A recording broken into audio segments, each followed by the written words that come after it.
लाल किताब का इस्तेमाल हम ज्योतिष के अंतर्गत करते हैं।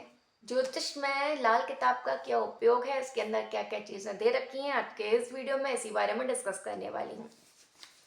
लाल किताब के ऊपर मेरे पास ये 2 किताबें हैं। आज के इस वीडियो में मैं ये छोटी वाली लाल किताब में क्या क्या चीज़ें दे रखी हैं वो बताऊंगी। अगला वीडियो इस पर भी बनाने वाली हूँ। मेरे चैनल को सब्सक्राइब कर लीजिए जिससे आपको मेरे वीडियोस मिलते रहें। राधे राधे।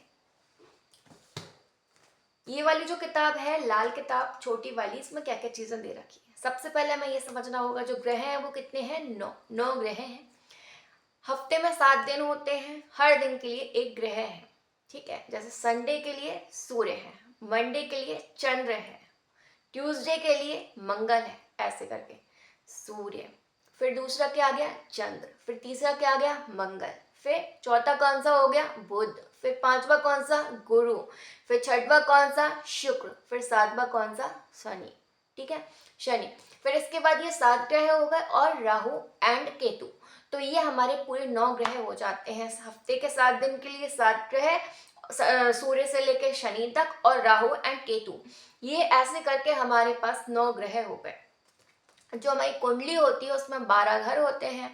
तो अगर सूर्य ग्रह है, पहले सबसे पहले सूर्य ग्रह के बारे में बताया। इसका जो इंडेक्स है उसमें यही 9 ग्रह सिक्वेंस में दिए हुए हैं, ठीक है, लाइन से दिए हुए हैं। जो सूर्य है वो कुंडली के अगर पहले घर में बैठता है तो कैसे फल देने वाला है, शुभ फल भी देगा और अशुभ फल भी देगा। तो जो शुभ फल है वो तो अच्छा ही हो जाएगा हमारे साथ, लेकिन जो अशुभ फल है उसके निवारण के उपाय बताए गए हैं। उन्हीं को नाम दिया गया है टोटके। उन टोटकों में कुछ भी चीज गलत नहीं है। उसमें क्या क्या चीजें बताई गई हैं, उसमें बताया गया है दान पुण्य धर्म नियम, ये सारी चीजें बताई गई हैं। ठीक है, किसी के साथ कुछ भी गलत करने के लिए नहीं बोला है। ठीक है, ये लाल किताब में सिर्फ दूसरों की भलाई, कुछ अच्छा, क्योंकि जो आपके संग जीवन में बुरा घटित हो रहा है वो आपके बुरे कर्मों का नतीजा है। ये शरीर कब तक है, तो ये शरीर जब तक ही है जब तक इसके अंदर पाप और पुण्य है।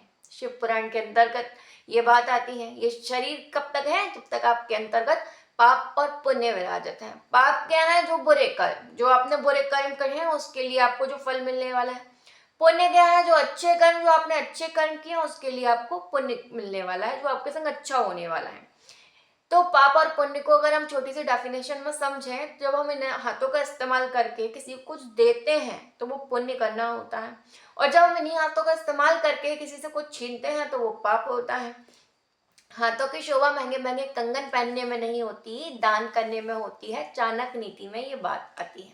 ठीक है, अच्छा देखिए, तो हम इस पे आते हैं वापस। जैसे सूर्य ग्रह है, ठीक है, सूर्य ग्रह अगर पहले घर में बैठा है तो क्या फल देने वाला है, शुभ फल देगा। ठीक है, और अशुभ फल देगा तो उसके निवारण के लिए हम क्या उपाय कर सकते हैं। फिर सूर्य ग्रह दूसरे घर में बैठा है, तो दूसरे घर में बैठा है तो कैसे फल देगा, शुभ फल देगा, फिर अशुभ फल देगा, और जो अशुभ फल देगा उसके लिए निवारण के लिए क्या कर सकते हैं। ऐसे करके राहु एंड केतु तक कंप्लीट होता है। जैसे मान लीजिए लास्ट में क्या दिया है, जैसे मान लीजिए केतु ग्रह है। केतु ग्रह अगर कुंडली के राहु एंड केतु, केतु लास्ट है, ठीक है, 9 ग्रहों में। ठीक है, तो जो केतु है वो जब बैठा है 12वें घर में तो वो क्या फल देने वाला है, शुभ फल देगा और अशुभ फल भी देगा। तो जो अशुभ फल है उससे बचने के लिए, उसके निवारण के लिए हम क्या कर सकते हैं, यही सारी चीजें इस लाल किताब के अंतर्गत आती हैं। आज का ये वीडियो इतना ही। राधे राधे।